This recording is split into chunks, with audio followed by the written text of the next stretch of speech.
Welcome to Two Boys in a Book. These are nighttime readings from a mom and her two boys. Let's go on an adventure through reading.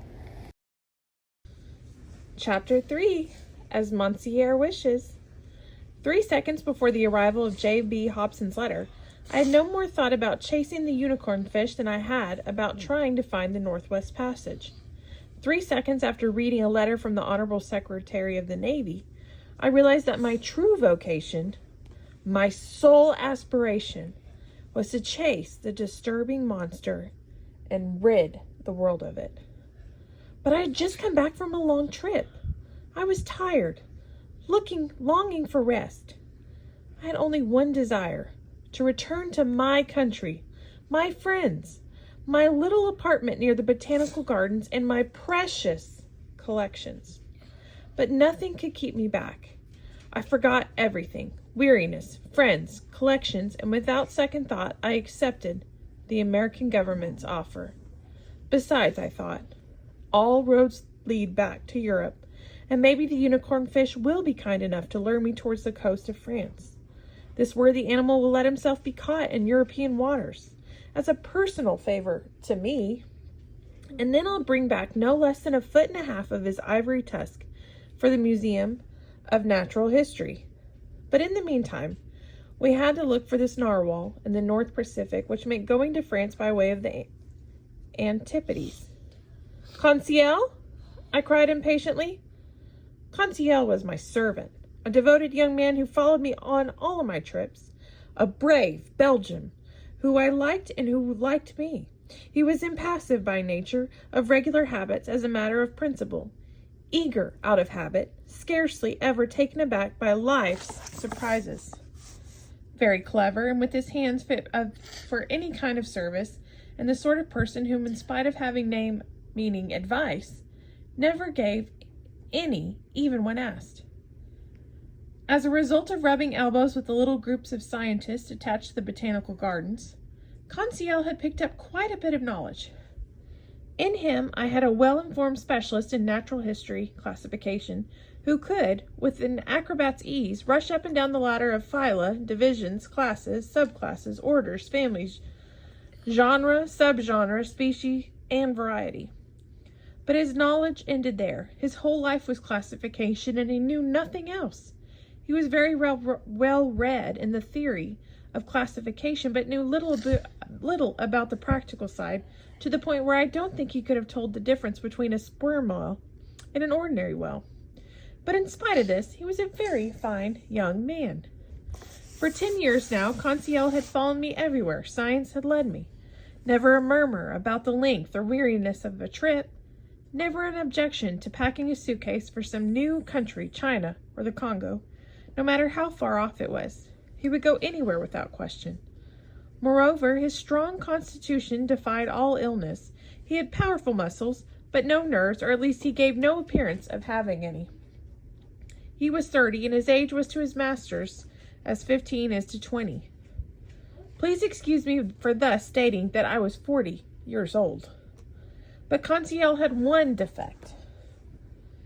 Being a very formal nature, he only addressed in the third person to the point where it was annoying. "Conseil!"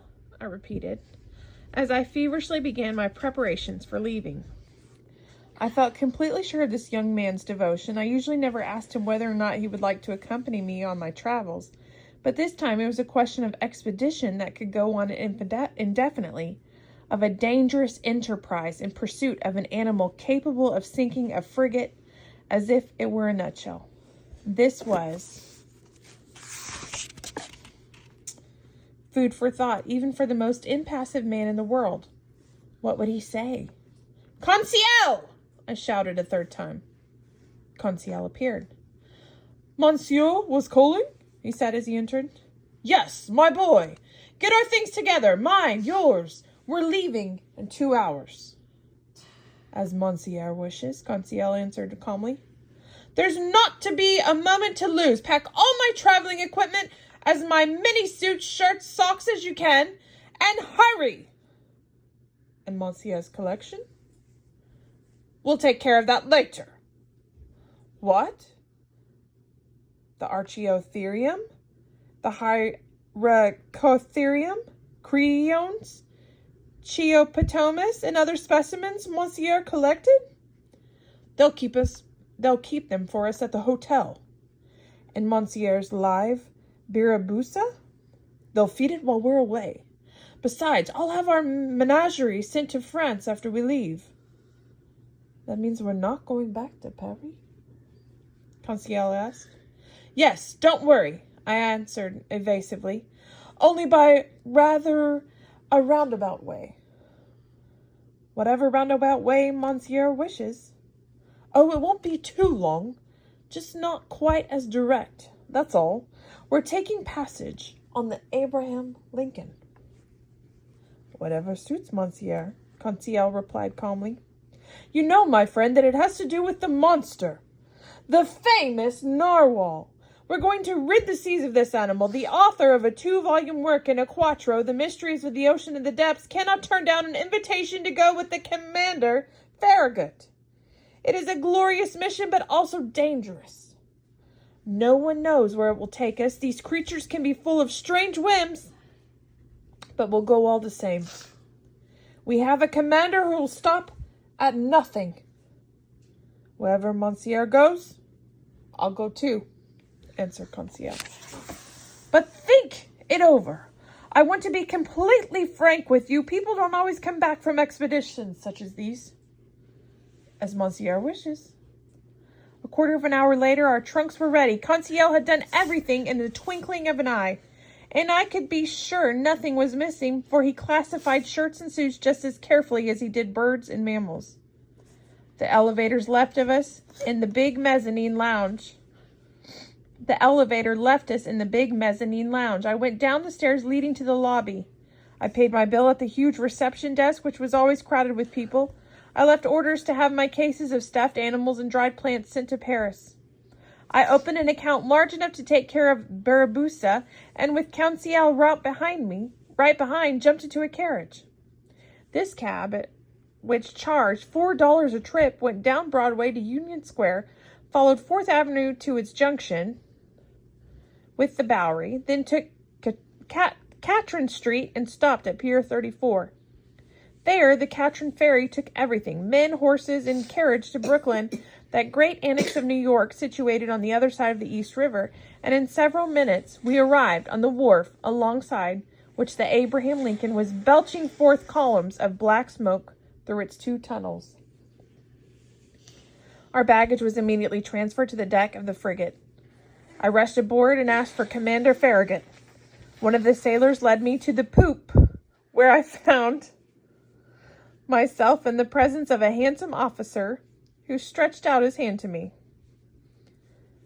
Mr. Pierre Aronnax, he said. Yes, Commander Farragut. In person. Welcome aboard, Professor.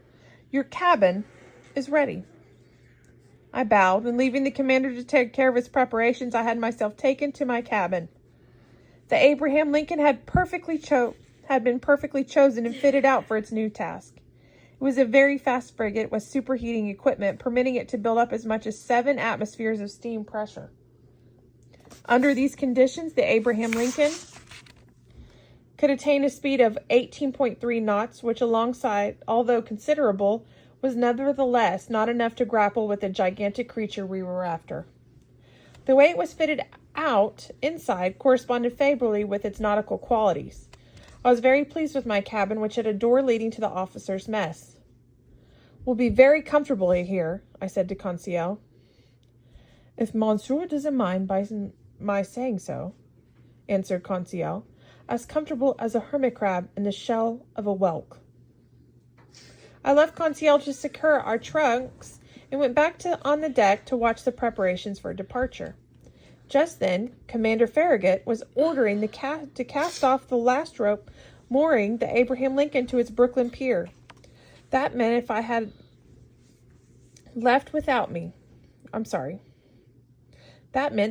been a quarter of an hour late, or even less, the frigate would have left without me, and I would have missed out on this extraordinary, strange, and improbable expedition, a true account of which might well meet with some skepticism. But Commander Farragut did not want to lose a single moment setting out for those waters where the animal had been sighted. He called for his engineer. "Is the pressure up?" he asked. "Yes, sir," answered the engineer. "Go ahead," cried Commander Farragut. At this order, transmitted to the engine room by means of compressed air device, the mechanics put the starting wheel into motion. The steam whistled through the half-open valves, the long horizontal pistons groaned and pushed the rods and drive shaft. The blades of the propeller struck the water with increasing speed, and the Abraham Lincoln pushed forward amid an escort of 100 ferry boats and tenders filled with spectators. The Brooklyn and Manhattan wharves lining the East River were filled with people. 3 hurrahs, rising from 500,000 chests, burst out one after the other. Thousands of handkerchiefs waved above the compact mass of the crowd, saluting the Abraham Lincoln till it reached the waters of the Hudson. At the tip of the elongated peninsula which contains the city New York, the frigate followed the New York Jersey shoreline with villas and passed by the forts which saluted it with their largest cannon. The Abraham Lincoln answered by 3 times lowering and raising the American flag, whose 39 stars shone on the mizzen mast. Then, slowing down in order to pass through the channel marked by buoys, it passed Sandy Hook, where thousands of spectators cheered it once again. The escort of boats and tenders did not leave the frigate until she reached the lightship, whose 2 beacons marked the entrance to the New York harbor. It was then 3 o'clock. The pilot got into his dinghy and rowed over to the little schooner, waiting for him to leeward. The fires were stoked up, and the propeller turned faster in the water. The frigate skirted the long yellow coast of Long Island, and at 8 in the evening, after losing sight of the Fire Island to the northwest, it ran a full steam toward the dark waters of the Atlantic. Chapter 4, tomorrow. Hello everybody, I hope you like our video. Me and Moon made a channel. It's called Riker and Moon. It's a gaming channel. And I hope you like the video. Like, subscribe, and comment. Chapter 4 tomorrow. Chapter 4 tomorrow, and I hope you subscribe and watch the other videos on the other channel. Please. All right, thanks guys. Have a good night. Please.